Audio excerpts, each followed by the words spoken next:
అందరూ కూడా చాలా అలర్ట్గా ఉండండి. అలాగే సార్. ఈ అబ్బాయి ఫోటో మీ అందరికీ పంపిస్తాను. Okay sir.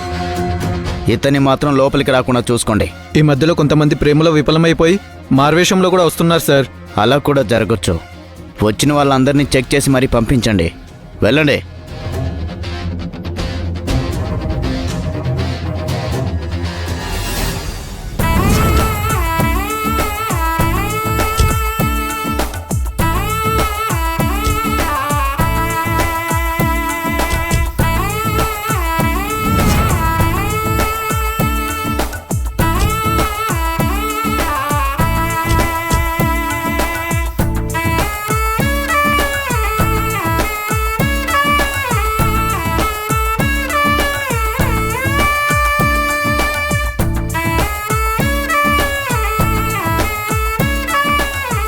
ఆగండి సార్, ఆగండి. ఎవరు మీరు? అమ్మాయి తాలూకా అబ్బాయి తాలూకా? ఏ రాము, కంప్లైంట్ ఇచ్చింది అతనేనయ్యా. వాళ్ళని ఆపుతావేంటి? పంపించు.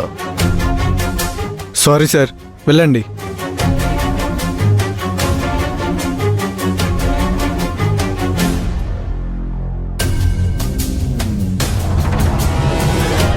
సార్, కొంచెం జాగ్రత్తగా చూడండి. ఓకే. అతను వచ్చాడంటే పెళ్లిలో చాలా ఇబ్బంది అయిపోతుంది. ఇప్పటికే అతను చాలాసార్లు ఇంటికి వచ్చి గొడవ చేశాడు. ఇక మీదట అతనికి అలాంటి అవకాశం ఇవ్వకూడదనే ముందు జాగ్రత్తగా మీకు కంప్లైంట్ ఇచ్చాను. మీరు ఆ విషయంలో ఎలాంటి వరీ అవ్వాల్సిన అవసరం లేదు. ప్రతి ఎంట్రీ దగ్గర మా వాళ్ళు ఉన్నారు. వాళ్ళ చేతుల్లో అబ్బాయి ఫోటో ఉంది. వాళ్ళని దాటి అతను లోపలికి వచ్చే అవకాశం లేదు. మీరు ధైర్యంగా మీ పనులు మీరు చూసుకోండి. Thank you sir. బావా, అక్కడ మంటపం దగ్గర ఏర్పాట్లన్నీ కరెక్ట్గా ఉన్నాయి. ఇబ్బంది లేదు కదా? నమస్కారం అండి. నమస్తే అండి. ఈవెంట్ మేనేజర్ నేనే సార్. భోజనాలని అన్నపూర్ణ క్యాటరింగ్ వాళ్ళకి ఇమ్మని చెప్పాను. వాళ్ళకే ఇచ్చారు కదా? వాళ్ళకే ఇచ్చాం సార్. ఓకే. అదేంటి రాఘవా, మన హోటల్ ఉండగా బయట వాళ్ళకి క్యాటరింగ్ ఇవ్వటమేంటి? ఈ పెళ్లి హడావుల్లో సిద్ధార్థగా టెన్షన్లు ఇవన్నీ కూడా ఎక్కడ చూసుకుంటాం బావా. అయినా మన హోటల్ తర్వాత ఈ సిటీలో మంచి పేరు ఉన్నది వాళ్ళకే కదా. అందుకే వాళ్ళకే చెప్పాను. సరే సరే, వచ్చిన వాళ్ళందరికీ టీ కాఫీలు చూసుకోమని చెప్పండి. అలాగే కూడా జాగ్రత్తగా చూసుకోండి. Okay sir.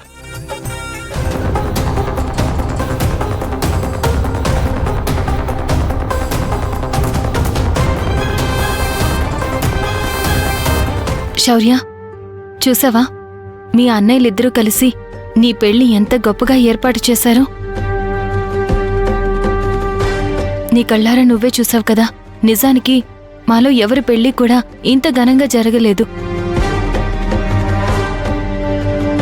అలా జరగలేదు కాబట్టి నీ పెళ్ళైనా ఘనంగా చెయ్యాలని మీ అన్నయ్య వాళ్ళు నిర్ణయించుకున్నారు. అందుకే ఎన్ని సమస్యలొచ్చినా ఎన్ని బాధలున్నా వాళ్ల మనసుల్లో ఆ బాధలు బయటపడకుండా నీ సంతోషంలో వాళ్ల సంతోషాన్ని వెతుక్కుంటున్నారు. శౌర్య, ఇంత చేసినా కానీ నీ ముఖంలో ఆనందం కనిపించడం లేదు. కారణమైతే నాకు తెలియడం లేదు. మేము పెళ్లికి ఎక్కడ రామో అని నువ్వు ఆ రోజు బాధపడ్డావు. కానీ ఈరోజు మేమిక్కడే ఉన్నాం. బావగారు ఎక్కడ రారో అని నువ్వు బాధపడ్డావు. బావగారు కూడా ఉన్నారు. పెళ్లి చేసుకోవడానికి పెళ్లి కొడుకు కూడా సిద్ధంగా ఉన్నాడు. పెళ్లి జరిపించడానికి మేమందరం కూడా సిద్ధంగా ఉన్నాం. తల వంచుకుని తాళి కట్టించుకోవడానికి నిన్ను చక్కగా తయారు చేశాము. ఇంత జరుగుతున్నప్పుడు అందరికీ కావాల్సింది నీ సంతోషం. నువ్వు సంతోషంగా ఉంటేనే మన వాళ్ళందరూ సంతోషంగా ఉంటారు. కాస్త నవ్వుతూ ఉండు శౌర్య.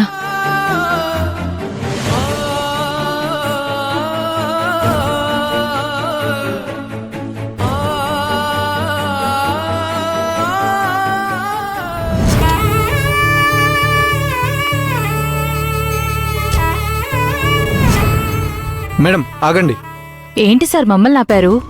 మా అబ్బాయి పెళ్లి కొడుకు. సారీ మేడం, ఎవరో వచ్చి పెళ్లి డిస్టర్బ్ చేస్తున్నారని పెళ్లి కూతురు బ్రదర్ అంట ఆయన కంప్లైంట్ ఇచ్చారు. అందుకే మేమందరినీ చెక్ చేసి పంపిస్తున్నాం. అవునా? పోనీలే, ఎవరి వల్ల ఎలాంటి డిస్టర్బెన్స్ లేకుండా పెళ్లి జరిగిపోతుంది. అదే చాలు. సరే అండి. సరే వెళ్ళండి మేడం. పదరా.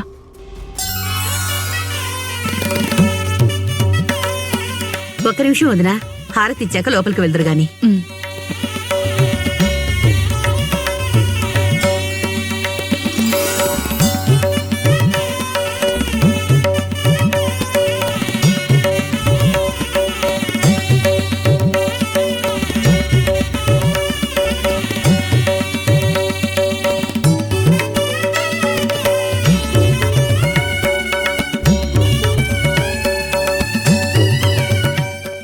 అదేంటి వదినా హారతి ఇచ్చినందుకు అన్ని డబ్బులు ఇచ్చావు?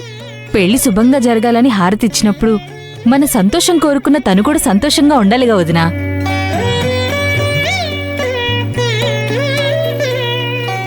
హలో, హారతి ఇచ్చినందుకే అన్ని డబ్బులు ఇస్తే ఇక ఆడపడుచు కట్నం కింద ఎంతన్నా తీసుకోవచ్చు.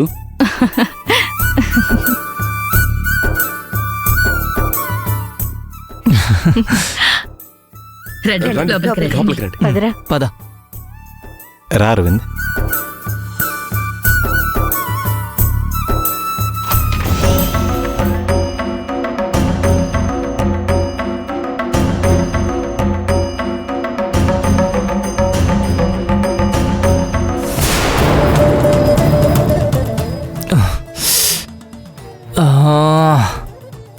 అరవింద్, ఏంట్రా అలా ఉన్నావు? నీరసంగా ఉందా నాన్నా? అవునమ్మా, బాగా నీరసంగా ఉంది. ఎక్కువసేపు పీటల మీద కూర్చోలేనేమో అనిపిస్తుంది. ఒరే, పీటల మీద కూర్చున్న తర్వాత ఎక్కువసేపు కూర్చోలేనంటే బాగోదురా.